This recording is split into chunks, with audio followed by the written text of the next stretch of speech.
¿Por qué muchos buscan en Google multimillonarios y búnkeres? ¿Menciona la Biblia acontecimientos actuales como la construcción de búnkeres por parte de multimillonarios? Si es así, ¿indica el cumplimiento de las profecías de los últimos tiempos tal como se mencionan en la Biblia? Explicar este tema implica abordar tres acertijos complejos. Dividámoslos en términos más simples y analicemos cómo se relacionan. Bienvenidos a Lo Nunca Contado.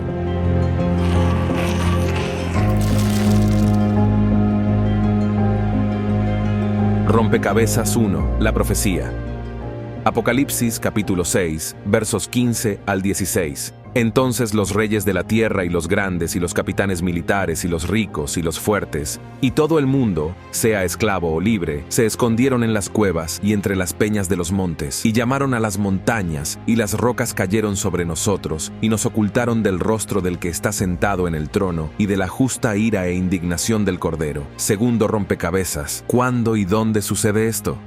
Estos juicios ocurren en el libro del Apocalipsis. La mera mención del libro del Apocalipsis puede resultar escalofriante, no por su historia de terror, sino porque retrata la batalla definitiva entre el bien y el mal que marca el final del viaje humano. Sus imágenes producen una sensación de asombro y asombro. Los búnkeres aparecen en el capítulo 6 de Apocalipsis y los capítulos 6 al 16 de Apocalipsis cubren a Satanás en la tierra. Este segmento particular de los libros es el quid de la cuestión, el meollo del asunto, y puede resultar bastante difícil de comprender. Desafortunadamente, hemos llegado a la parte más desagradable del libro, los peores juicios. La situación se deteriorará significativamente antes de que se pueda ver alguna mejora. El escenario que se describe en los próximos capítulos es sombrío. Sin embargo, es reconfortante saber que el escenario descrito en el libro es el peor que puede ser. El lector puede consolarse con el hecho de que las cosas solo mejorarán de ahora en adelante. Sin embargo, los próximos capítulos son lo suficientemente angustiosos como para que uno se sienta incómodo. Los búnkeres se mencionan como parte de una profecía aún por cumplir, ya que son parte de los 7 sellos. Los 7 sellos son parte de los juicios del fin del mundo de Dios. Apocalipsis capítulo 6, versículos 1 al 17. Nos da más información, aunque vemos el resultado de los búnkeres en Apocalipsis capítulo 6. La acción comienza en el capítulo 5 del Apocalipsis. Según la visión de Juan, los 7 sellos en el cielo sostienen un rollo, y cuando cada sello se rompe, se desata el nuevo juicio sobre el mundo. La apertura del rollo trae juicio sobre el mundo. La búsqueda de alguien digno de abrir el rollo celestial en el capítulo 5 de Apocalipsis es un preludio a la apertura de los 7 sellos en la visión de Juan. La búsqueda de alguien digno de abrir el libro es significativa porque enfatiza la importancia de encontrar a alguien que sea justo y digno de provocar el juicio de Dios. En el capítulo 5 de Apocalipsis, Juan llora porque no se encuentra nadie que sea digno de abrir el libro. Pero luego le dicen que el león de Judá, Jesucristo, es digno. Luego se representa a Jesús como un cordero inmolado, lo que enfatiza la naturaleza sacrificial de su muerte y su voluntad de asumir los pecados del mundo. Juan escribe: vi en la mano derecha del que estaba sentado en el trono un libro escrito por ambas caras y sellado con 7 sellos. Este rollo incluye los juicios de Dios. Solo Jesús es juzgado digno de romper los sellos y abrir el rollo. Cuando se abra el rollo, el mal finalmente será juzgado y el mal no continuará plagando la tierra. Apocalipsis, capítulo 5, versos 7 al 9. Y vino y tomó el rollo de la mano derecha del que estaba sentado en el trono. Cuando tomó el rollo, los 4 seres vivientes y los 24 ancianos se postraron delante del Cordero, cada uno con un arpa y copas de oro llenas de incienso, que son las oraciones de los santos. Y cantaban un cántico nuevo, diciendo: digno eres de tomar el libro y de abrir sus sellos, porque fuiste degollado, y con tu sangre compraste para Dios pueblos de toda tribu, lengua, pueblo y nación. El Cordero comienza a abrir los sellos en medio del culto. Gracias a él, el rollo se puede desenrollar un poco más con cada sello abierto, exponiendo los juicios que Dios tiene reservados para el tiempo de la tribulación. Poco a poco, los búnkeres y sus consecuencias se revelan en el 6º sello. Según el libro del Apocalipsis, los primeros 4 de los 7 sellos están abiertos, lo que desata lo que se conoce como los 4 jinetes del Apocalipsis. Estos juicios se describen como un caballo y un jinete, que significa significan muerte, guerra, hambruna y pestilencia, respectivamente. Cada uno de estos jinetes representa una fuerza destructiva que causa estragos en la tierra, trayendo consigo devastación y desesperación generalizadas. El quinto sello del rollo indica a aquellos que serán martirizados por su confianza en Cristo durante la tribulación. Entonces finalmente llegamos al sexto sello. Cuando se abrió el sexto sello, Juan vio perturbaciones cósmicas asombrosas. Hubo un gran terremoto. El sol se puso negro, la luna se puso roja como la sangre, las estrellas cayeron a la tierra, el cielo se dobló como un pergamino, se movieron montañas e islas. Este día se llama el gran día de su ira. Apocalipsis, capítulo 6, versículos 12 al 17. Miré cuando él, el Cordero, abrió el sexto sello, y hubo un gran terremoto, y el sol se puso negro como cilicio hecho de pelo, y la luna entera se volvió como sangre, y las estrellas del cielo cayeron a la tierra como la higuera que pierde sus higos de verano. Cuando fue sacudido por un fuerte viento, el cielo se partió, se separó de la tierra y se enrolló como un pergamino, y cada montaña e isla fueron desalojadas y trasladadas de sus lugares. Entonces los reyes de la tierra, y los grandes hombres y los comandantes militares, y los ricos y los fuertes, y todos, ya sean esclavos o libres, se escondieron en las cuevas y entre las rocas de las montañas, y llamaron a los montes, y las rocas cayeron sobre nosotros, y nos ocultaron del rostro de aquel que está sentado en el trono, y de la justa ira, y de la indignación del Cordero, porque ha llegado el gran día de su ira, venganza y retribución. ¿Y quién podrá enfrentarse a Dios y permanecer ante la ira del Cordero? Tenemos aquí el sexto sello abierto. John describió cómo reaccionó la gente ante estas terribles angustias cósmicas, escondiéndose en cuevas y tratando de aislarse de Dios y de Cristo en ese fatídico y terrible día. Una sensación de terror y miedo se apoderaría de personas de todos los ámbitos de la vida. La aprehensión y la ansiedad serían palpables, mientras enfrentan el futuro desconocido e incierto que les espera. La enorme magnitud de la fatalidad inminente sería abrumadora. Ni autoridad, ni grandeza, ni riquezas, ni valor, ni fuerza podría apoyar a los hombres en ese momento. Sí, los muy pobres esclavos que, se podría pensar, no tenían nada que temer porque no tenían nada que perder, se quedarían todos asombrados ese día. Ningún búnker o jaulas de acero elegantes darían la sensación de ser lo suficientemente seguros. Incluso aquellos que se consideraban que no tenían nada que temer. Ese día me llenaría de una sensación de asombro. La situación sería tan abrumadora que desearía que todo colapsara. Tómate un momento para contemplar la escena que tienes ante ti y note el alcance del miedo y el asombro mostrados por los presentes. Sus reacciones serían sin duda intensas y palpables, testimonio de la gravedad de la situación. En momentos de esta dificultad extrema, su estado emocional se volverá tan intenso que puede llevarlos a sentir que los están llevando al límite. El peso de sus problemas puede volverse tan insoportable que sientan que no tienen otra opción que darse por vencidos. La situación se vuelve tan grave que la gente llega al punto de la desesperación. Incluso desean que las montañas caigan sobre ellos y las colinas los cubran. Preferirían desaparecer por completo y dejar de existir. Observe también la causa de su terror. Es decir, el rostro enojado del que está sentado en el trono y la ira del Cordero. Todos los individuos son igualmente humillados por la ira de Dios. Este juicio es especialmente profundo, ya que es la ira del Cordero. Es la ira feroz del amor, la ira del amor desinteresado que ha hecho todo lo posible por nuestra salvación. Esta ira nos dice con absoluta certeza que el mal eventualmente será destruido por Dios. Dicen en sus búnkeres: escóndenos del rostro de aquel que está sentado en el trono. La gente no solo se esconde del miedo al castigo, sino también de la visión misma del Todopoderoso que reina en el cielo. Lo que más aterroriza a los pecadores no es solo la idea de morir, sino la presencia intimidante y abrumadora de Dios mismo. La declaración enfatiza la unidad inseparable entre Cristo y Dios. Sugiere que cualquier cosa que cause desagrado a Cristo también causa desagrado a Dios, ya que son uno y lo mismo. Esto implica que la voluntad y la intención de Cristo y Dios son idénticas y comparten un único propósito divino. Aunque Dios es invisible, puede hacer que los habitantes de este mundo tomen conciencia de su severo disgusto. Aunque a menudo se representa a Cristo como un cordero manso, es importante recordar que es capaz de enojarse, incluso hasta el punto de enojarse. La ira del Cordero es extremadamente aterradora, como si el mismo que nos salva de la ira de Dios se convirtiera en nuestro enemigo. Entonces, ¿quién abogará por nosotros? Aquellos que sean víctimas de la ira del Redentor quedarán sin esperanza. Su destino quedará sellado sin posibilidad de redención. Este es el fondo mismo de la desesperanza y la desesperación. A lo largo de la historia, se ha observado que a las personas se les presentan oportunidades y periodos de gracia para enmendar sus pecados. De manera similar, Dios también tiene su propio día de justa ira, un día en el que todos los pecadores tendrán que afrontar las consecuencias de sus malas acciones. Este día será tan terrible que ni siquiera los pecadores más valientes podrán presentarse ante Dios. El pueblo de Judea y Jerusalén experimentó el terror de este día durante su destrucción, y este caerá sobre todos los pecadores impenitentes en el día del juicio final. La angustia, el miedo y la desesperación que experimentarán los pecadores ese día serán inmensurables. La ira del Cordero. En tiempos de problemas, los humanos buscarán desesperadamente refugio y seguridad donde quiera que puedan encontrarlos. Es en esos momentos cuando se hace evidente el carácter fugaz y temporal de la existencia humana. La agitación en el cielo no es solo un suceso ordinario, sino una advertencia de un terror mayor por venir. Es la expresión de la ira de Dios, una fuerza aterradora e inspiradora que está más allá de la comprensión humana. La ira del Cordero es una frase inusual que la gente aterrorizada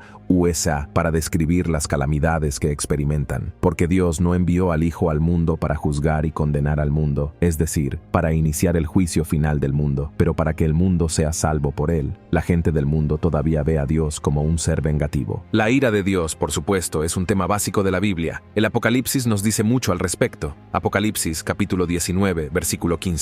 De su boca sale una espada aguda, su palabra, con la que herirá las naciones y las regirá con vara de hierro, y pisará el lagar del vino del ardor de la ira. Dios Todopoderoso, en juicio del mundo rebelde. Juan enfatiza en el versículo 15 que nadie, desde el más alto hasta el más bajo, estará exento de juicio. Otro término para el día del Señor es un día del juicio, como lo describen los profetas Joel y Sofonías. Joel lo describió como terrible, mientras que Sofonías lo caracterizó como un día de angustia y angustia, un día de angustia y ruina, un día de oscuridad y tristeza, un día de nubes y negrura. La ira de Dios no es una manifestación de odio vengativo o de venganza personal. Más bien, es la santa respuesta de Dios al pecado impenitente, que es la causa fundamental de la miseria y el sufrimiento que los humanos traen sobre sí mismos, la gente de la tierra. Durante este tiempo de juicio, incluso los reyes hacen una pregunta legítima: ¿quién puede mantenerse en pie? La pregunta es en realidad una cita de Malaquías, capítulo 3, versículo 2. ¿Quién podrá soportar el día de su venida? ¿Quién podrá mantenerse en pie cuando Él aparezca? En el libro de Isaías hay una referencia al enrollamiento de los cielos como un rollo en relación con el día del Señor. Esta es una metáfora del juicio cósmico,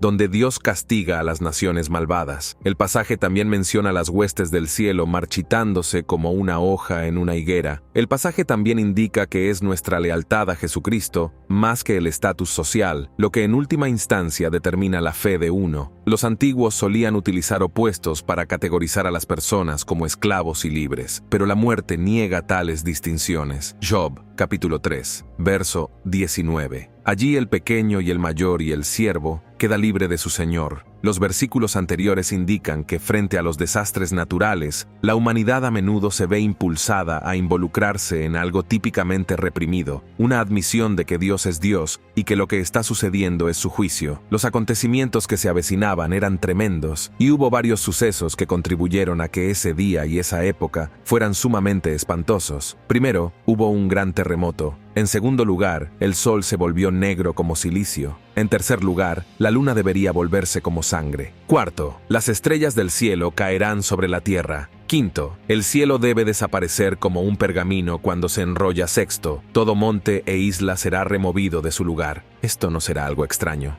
A lo largo de la Biblia hay numerosas referencias a disturbios celestiales que se cree que significan la llegada del Mesías. Estos sucesos han sido mencionados en los libros proféticos de Isaías, Jeremías, Ezequiel, Joel y Sofonías, así como por el propio Jesús. Estos disturbios se describen con gran detalle y se cree que tienen un significado simbólico significativo en relación con la llegada del Mesías. El gran día del juicio del Señor está cerca y llegará muy rápidamente. Escuchar la voz del día del Señor. El guerrero llora amargamente, incapaces de luchar ni de huir. Ese día es un día del derramamiento de la ira de Dios, un día de angustia y de angustia, un día de destrucción y de devastación, un día de oscuridad y de oscuridad, un día de nubes y de espesa oscuridad, un día de trompeta en el grito de batalla de los invasores contra las ciudades fortificadas y contra las altas torres angulares, las almenas. Sofonías, capítulo 1, versículos 14 al 16. También vemos algo igualmente desastroso en Joel, capítulo 2, versículos 10 al 11. La tierra tiembla ante ellos, los cielos tiemblan, el sol y la luna se oscurecen, y las estrellas pierden su brillo. El Señor alza su voz delante de su ejército, porque su campamento es muy grande, porque fuerte y poderoso es el que obedientemente cumple su palabra. Porque en verdad, el día del Señor es grande y muy terrible, causante de pavor. ¿Quién puede soportarlo? A lo largo del Antiguo Testamento, los terremotos a menudo se consideraban una señal de intervención divina. Por ejemplo, durante el descenso de Dios al monte Sinaí, toda la montaña tembló violentamente. De manera similar,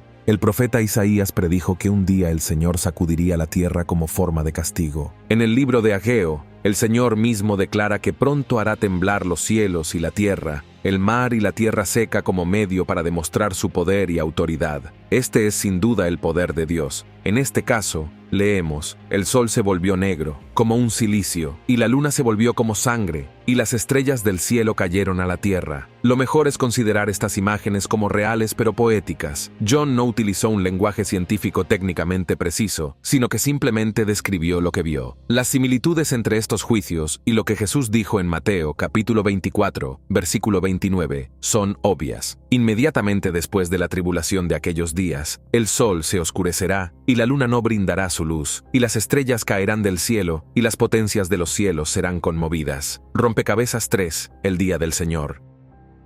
Este lenguaje también se refleja en el Antiguo Testamento. Isaías había escrito, Isaías, capítulo 2, verso 19, «Los pueblos entrarán en cuevas de las peñas y en cavernas de la tierra, lejos del terror de Jehová y del esplendor de su majestad, cuando se levante para aterrorizar la tierra». La frase Día del Señor se usa más de 25 veces en la Biblia. La frase, sin embargo, no se usa para referirse a un día específico, sino a un período de tiempo descrito como el tiempo de Dios. Este período de tiempo se caracteriza por la intervención divina de Dios en los asuntos humanos, que resulta en el triunfo final de Dios sobre el mal. La idea detrás del Día del Señor es que el tiempo presente pertenece a la humanidad, pero no durará para siempre. El Día del Señor es un tiempo de ajuste de cuentas, cuando Dios juzgará al mundo y pondrá fin a la era del poder humano. La Biblia describe el Día del Señor como un tiempo de gran agitación, cuando el mundo será sacudido hasta lo más profundo. El Mesías, que es Jesús, vendrá a la tierra y pondrá fin a la era humana. Él traerá el Día del Señor, un tiempo en el que la gloria de Dios será revelada y su reino será establecido en la tierra. En resumen, la frase Día del Señor se refiere a un periodo de tiempo en el que la intervención divina de Dios pondrá fin a la era de dominio humano y establecerá su reino en la tierra. Es un tiempo de ajuste de cuentas, juicio, esperanza y redención, cuando vendrá el Mesías y el mundo será transformado. Llegará el día del Señor de los ejércitos. Este día, la gente estará aterrorizada, y Dios les dirá que entren en la roca y se escondan en el polvo para escapar del terror del Señor y de la gloria de su majestad. Ese día, la gente será humillada, y la mirada orgullosa del hombre disminuirá. Solo el Señor será exaltado en aquel día, y no habrá más idolatría. El día del Señor es el día en que Dios será glorificado, y todos serán testigos del terror del Señor y de la gloria de su majestad.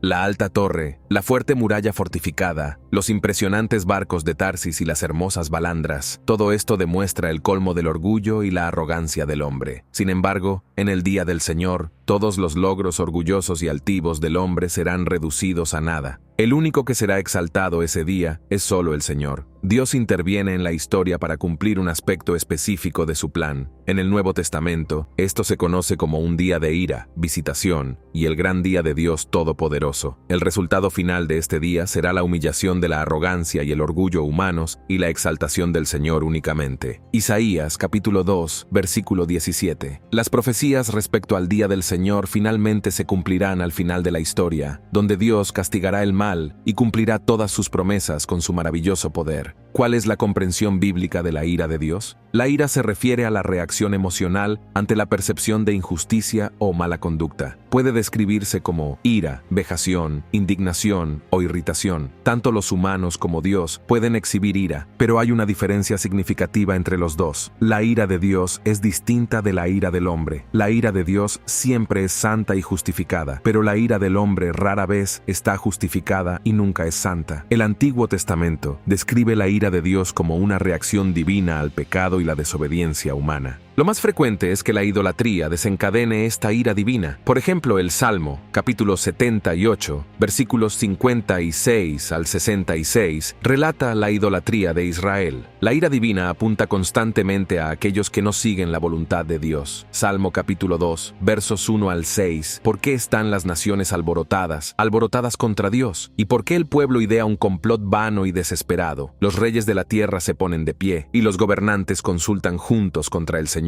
y su ungido, el rey davídico, el Mesías, el Cristo, diciendo: rompamos sus divinas ataduras y desechemos sus cuerdas de control. El que está sentado en el cielo se ríe de su rebelión. El Señor soberano se burla de ellos. Entonces les hablará en su profunda ira y los aterrorizará con su disgusto, diciendo: sin embargo, yo he ungido y he instalado firmemente a mi rey sobre Sión, mi monte santo. La ira de Dios contra el pecado y la desobediencia está completamente justificada porque el plan de Dios para la humanidad es santo y perfecto, tal como Dios mismo. Dios ha creado una manera de recibir su favor divino, que es a través del arrepentimiento. Al arrepentirse, un pecador puede apartar de sí mismo la ira de Dios. Sin embargo, si alguien rechaza este plan perfecto, rechaza el amor, la misericordia, la gracia y el favor de Dios, e incurrirá en su justa ira. El Nuevo Testamento apoya el concepto de un Dios iracundo que juzga el pecado. La historia del hombre rico y Lázaro ilustra el juicio de Dios y las graves consecuencias para los pecadores impenitentes. Lucas, capítulo 16, versos 19 al 31. Ahora había cierto hombre rico que se vestía habitualmente de púrpura costosa y lino fino, y celebraba y vivía gozosamente en esplendor todos los días, y un hombre pobre llamado Lázaro estaba tendido a su puerta cubierto de llagas. Ansiaba con ansias comer las migajas que caían de la mesa del rico. Además, hasta los perros venían a lamerle las llagas, y aconteció que el pobre murió, y su espíritu fue llevado por los ángeles al seno del paraíso de Abraham. Y también murió el rico, y fue sepultado en el Hades, el reino de los muertos. Estando en tormentos, levantó la vista y vio a lo lejos a Abraham y a Lázaro en su seno paradisíaco, y clamó: Padre Abraham, ten piedad de mí y envía a Lázaro para que moje la punta de su dedo en agua y refresque mi lengua, porque estoy en severa agonía en esta llama. Pero Abraham dijo: Hijo, recuerda que en tu vida recibiste tus cosas buenas, todas las comodidades y deleites, y Lázaro igualmente las cosas malas, todas las molestias y angustias. Pero ahora él recibe consuelo aquí en el paraíso mientras vosotros estáis en una severa agonía. Y además de todo esto, entre nosotros y vosotros se ha hecho un gran abismo para que los que quieran pasar de aquí a vosotros no puedan, y ninguno pueda pasar de allí a nosotros. Entonces el hombre rico dijo: Padre Abraham, te ruego que envíes a Lázaro a la casa de mi padre, porque tengo 5 hermanos, para que él les amoneste solemnemente y les dé testimonio, para que ellos tampoco vengan a este lugar de tormento. Pero Abraham dijo: tienen las escrituras dadas por Moisés y los escritos de los profetas, que los escuchen. Él respondió: no, padre Abraham, pero si alguno de entre los muertos va a ellos, se arrepentirán, cambiarán su antigua forma de pensar y buscarán a Dios y su justicia. Y él le dijo: si no escuchan los mensajes de Moisés y de los profetas, no se convencerán, aunque alguno resucite de entre los muertos. Juan, capítulo 3, verso 36, dice: el que cree en el Hijo tiene vida eterna, pero el que rechaza al Hijo no verá la vida, porque la ira de Dios permanece sobre él. El que cree en el Hijo no sufrirá la ira de Dios por su pecado, porque el Hijo tomó sobre sí la ira de Dios al morir en nuestro lugar en la cruz. Romanos, capítulo 5, versos 6 al 11. Mientras todavía estábamos indefensos, impotentes para proveer nuestra salvación en el momento adecuado, Cristo murió como sustituto de los impíos. Ahora bien, es algo extraordinario que alguien dé voluntariamente su vida, incluso por un hombre recto, aunque tal vez por un hombre bueno, uno que es noble, desinteresado y digno. Alguien podría incluso atreverse a morir, pero Dios claramente muestra y prueba su propio amor por nosotros, por el hecho de que siendo aún pecadores, Cristo murió por nosotros. Por lo tanto, ya que ahora hemos sido justificados, declarados libres de la culpa del pecado por su sangre, cuánto más seguro es que seremos salvos de la ira de Dios por medio de él. Porque si siendo enemigos, fuimos reconciliados con Dios por la muerte de su Hijo, es mucho más seguro, una vez reconciliados, que seremos salvados de las consecuencias del pecado por su vida. Es decir, seremos salvos porque Cristo vive hoy. No solo eso, sino que también nos regocijamos en Dios, regocijándonos en su amor y perfección por medio de nuestro Señor Jesucristo, por quien ahora hemos recibido y disfrutamos nuestra reconciliación con Dios. He aquí, han llegado cosas nuevas porque el despertar espiritual trae una vida nueva. La ira de Dios es algo temible y aterrador. Solo aquellos que han sido cubiertos por la sangre de Cristo derramada por nosotros en la cruz Jesús pueden tener la seguridad de que la ira de Dios nunca caerá sobre ellos. Romanos, capítulo 5, versículo 9. Por lo tanto, ya que ahora hemos sido justificados, declarados libres de la culpa del pecado por su sangre, ¿cuánto más seguro es que seremos salvos de la ira de Dios por medio de él? Sin embargo, después de este juicio, aún queda un sello, el silencio en el cielo, el séptimo sello. Apocalipsis, capítulo 8, versículo 1. Cuando el Cordero rompió el séptimo sello, hubo silencio en el cielo durante aproximadamente media hora. Los juicios que conducen al fin de la tribulación ahora son evidentes en el libro, y son tan duros que todo el cielo guarda silencio. El séptimo sello anuncia claramente el comienzo de la siguiente ronda de juicios. Cuando Juan ve instantáneamente 7 ángeles sosteniendo 7 trompetas, listos para tocar. Un octavo ángel toma su incensario y quema mucho incienso en él, indicando las peticiones del pueblo de Dios. Apocalipsis, capítulo 8, versículo 5. Entonces el ángel tomó el censor, lo llenó con fuego del altar y lo arrojó a la tierra. Y hubo truenos y grandes estruendos y ruidos y relámpagos y un terremoto. Cuando se completen los 7 juicios sellados, comenzará la segunda fase de la tribulación, que incluye los juicios de las 7 trompetas. Es crucial entender por qué estos eventos son importantes. Según la Biblia, son como piezas de un rompecabezas que encajan en un cuadro más amplio. Estos sucesos son parte del gran plan de Dios, que sirve como recordatorio de que Dios tiene el control de todo. ¿Cuál es el resumen de todo esto? El hombre humillado, Dios exaltado. Dios tiene maneras asombrosas de hacer que los hombres se sientan como si no fueran más que polvo. Arrasará con dinastías enteras, del mismo modo que se quita una antil cuando se ha convertido en una molestia. Si examinas los libros de historia, descubrirás que el Señor, en todas las obras de la providencia que se han hecho hasta ahora, ha ido continuamente derribando las miradas altivas y humillando la altivez de los hombres. De hecho, parece que esta es la obra milagrosa de Dios. Y si hay un hombre que se volviera hacia mí y me preguntara, ¿qué está haciendo Dios?, yo respondería diciendo que Él está elevando a los humildes, mientras que está rebajando a los orgullosos. Siempre parece estar involucrado en esto, como si fuera su trabajo natural, y lo disfruta. Derriba los nidos que se construyen entre las estrellas. Lo que se hace constantemente en su providencia continuará hasta que el orgullo de la humanidad sea completamente erradicado. No habrá lugar en este mundo para ningún tipo de majestad, excepto el Rey de Reyes, bajo el dosel del cielo. Habrá un solo nombre ante el cual la gente se inclinará, un trono que será tenido en alta estima en la mente de la gente, y un solo nombre por el cual serán llamadas todas las familias de la tierra. En aquel día, cuando toda la tierra se llenará de su gloria como las aguas cubren el mar, se dirá que ha derribado la arrogancia del hombre, y solo el Señor será exaltado. Nuestras buenas obras y méritos no pueden salvarlos. Más bien, debemos volvernos a Cristo y contemplar sus llagas, que son fuente de salvación, de misericordia y de paz. Para ser salvos, los pecadores deben reconocer a Cristo como su único Salvador y honrarlo, a pesar de que fue despreciado y humillado durante su tiempo en la tierra. Este mensaje humilla a la humanidad y desalienta la arrogancia. Posiblemente no haya nada en el Evangelio que ofenda más el orgullo de algunas personas que la doctrina de que el hombre es un pecador espiritualmente muerto y es salvo por la obra de otro. Desafortunadamente, muchos se han alejado de él. A Jesús le entristeció el hecho de que la gente rechazaba su gracia y misericordia, y en cambio optaba por privarse del amor y la compasión que él tenía para ofrecer. Algunas personas incluso han dejado de escuchar a Jesús porque no estaban de acuerdo con sus enseñanzas. Es importante recordar que tenemos la opción de aceptar o rechazar el mensaje de Jesús después de estos eventos, pero la Biblia no nos deja en una nota humilde lo que sucede después de los juicios y la tribulación, el cielo nuevo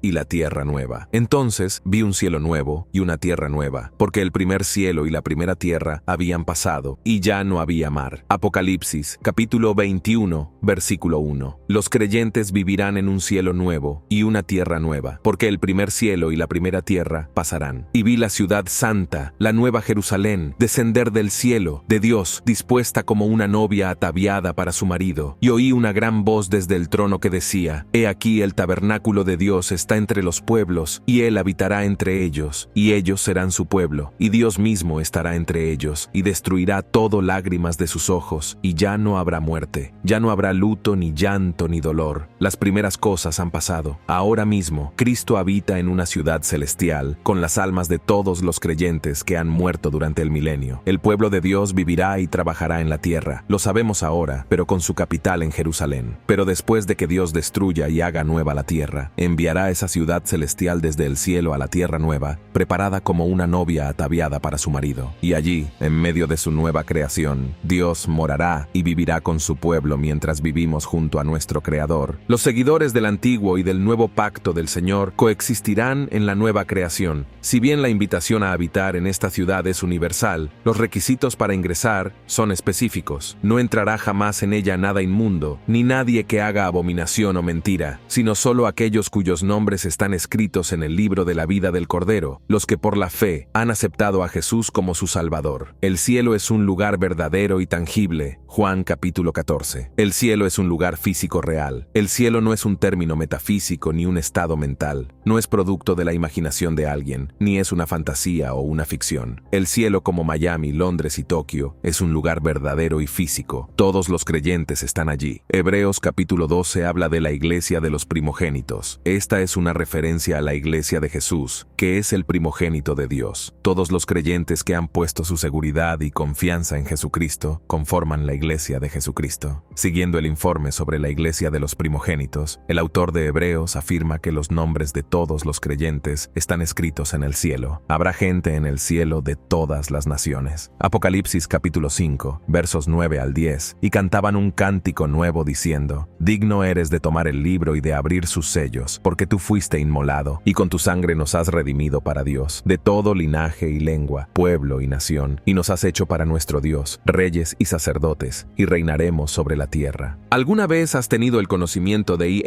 a una conferencia? Verás, tener tu nombre escrito en la lista denota que eres miembro del grupo. Afirma que tienes derecho a participar y unirte. Afirma que usted tomó las medidas necesarias para obtener un asiento en la conferencia. Afirma que cumples con los requisitos de ingreso. Lo mismo se puede decir en el cielo. El hecho de que su nombre esté escrito allí indica que pertenece y tiene la autoridad para unirse y participar. Como alguien que ha puesto su fe en Jesús, tenemos una herencia allí. Nuestra ciudadanía está ahí. Dice una vieja canción: este mundo no es nuestro hogar, y eso es absolutamente cierto. Según la Biblia, todos somos peregrinos y nómadas que viajamos por esta tierra conocida como tierra. Consideremos esto: nuestro embajador estadounidense en Japón puede tener una residencia temporal allí, pero sigue siendo residente en los Estados Unidos. Sería una traición por su parte renunciar a su ciudadanía estadounidense. Es una traición moral que los cristianos vivan y se comporten como personas del mundo. Pablo dice en 2 Corintios que somos embajadores que estamos aquí para servir a nuestro Rey. Sin embargo, somos gente de un reino diferente. Somos miembros del reino celestial, y como ciudadanos del reino celestial, tengo derecho a esos derechos y bendiciones simplemente por ser ciudadano. Sé que es difícil de entender, pero tienes un pasaporte espiritual que obtuviste cuando confiaste en Cristo como tu Salvador, y el cielo es tu hogar. Dios espera que respondamos de la misma manera. Mateo, capítulo 6, versículos 19 al 21. No os hagáis tesoros en la tierra, donde la polilla y el orín corrompen, y donde ladrones minan y hurtan, sino haceos tesoros en el cielo, donde ni la polilla ni el orín corrompen, y donde ladrones no minan ni hurtan. Porque donde esté vuestro tesoro, allí estará también vuestro corazón. Jesús nos recuerda que las cosas de este mundo son solo temporales. Con el tiempo se desgastará, fallará, se estropeará y será desechado. El auto nuevo que tanto deseas solo durará unos pocos años. En menos de un año, el nuevo teléfono inteligente que ha estado considerando quedará obsoleto el próximo otoño. La chaqueta que has estado mirando quedará olvidada en el fondo de tu guardarropa. Los tesoros que guardamos en el cielo, por otro lado, son eternos y nunca se deteriorarán, oxidarán ni arruinarán. Es lo mejor de la tierra, solo que mejor. El mundo en el que vivimos hoy es una tierra vieja que ha caído, pero hay un cielo nuevo y una tierra nueva que es tan real, física y tangible como esta tierra, pero que será increíblemente mejor. No será dañado por el pecado y las enfermedades, ni tampoco por la contaminación y los desastres. El planeta en el que vivimos es un regalo de Dios, pero está manchado y marcado por el pecado. Ningún avance científico o ambiental hará de este paraíso un paraíso. Debemos ser administradores meticulosos del planeta que Dios nos ha dado, pero no deberíamos poner nuestras esperanzas aquí. Dios está preparando para nosotros un cielo nuevo y una tierra nueva que supera con creces nuestra imaginación más salvaje. El pecado, la la muerte y el dolor están ausentes. Apocalipsis, capítulo 21, versículo 4. El cielo será grandioso porque algunas cosas no estarán allí. Así que la pregunta no es tanto si, sino cuándo. La Biblia dice que el Señor ha contado nuestros días, pero nunca ha revelado su hoja de cálculo. Si bien el cielo captura nuestra imaginación, es más significativo que el Dios del cielo captura nuestras almas. Porque Dios es más importante que el cielo, dice la Biblia. Pero, ¿morará Dios realmente en la tierra? He aquí, el cielo y los cielos más altos no pueden continuar. Cuánto menos esta casa que he construido. Primera de Reyes, capítulo 8, versículo 27. Los cielos no pueden contenerlo, pero Él puede contener en sus manos toda su creación. El que midió las aguas con el hueco de su mano, y con el palmo de su mano marcó los cielos, y con una medida calculó el polvo de la tierra, y pesó los montes en una balanza, y los collados. Isaías, capítulo 40, verso 12. La Biblia dice, pero tal como está escrito en las Escrituras, cosas que el ojo no vio, ni el oído oyó, ni han subido al corazón del hombre. Todo lo que Dios ha preparado para quienes lo aman, quienes lo tienen con afectuosa reverencia, quienes lo obedecen y quienes reconocen con gratitud los beneficios que Él ha otorgado. 1 de Corintios, capítulo 2, versículo 9. El cielo puede estar más allá de las capacidades de los satélites y telescopios del hombre. Sin embargo, eso no significa que esté más allá de las capacidades de nuestro corazón llegar al cielo. La palabra de Dios dice, Él es la imagen viva exacta, la manifestación esencial del Dios invisible, la representación visible de lo invisible, el primogénito, el preeminente, el soberano y el originador de toda la creación, porque en Él fueron creadas todas las cosas en el cielo y en la tierra, cosas visibles e invisibles. Ya sean tronos, dominios, gobernantes o autoridades, todas las cosas fueron creadas y existen por Él, es decir, por su actividad y para Él. Colosenses capítulo 1, versos 15 al 16. El cielo es donde está el Señor, y Cristo es Señor del cielo y de la tierra. Él puede gobernar desde el cielo y también morar en nuestros corazones.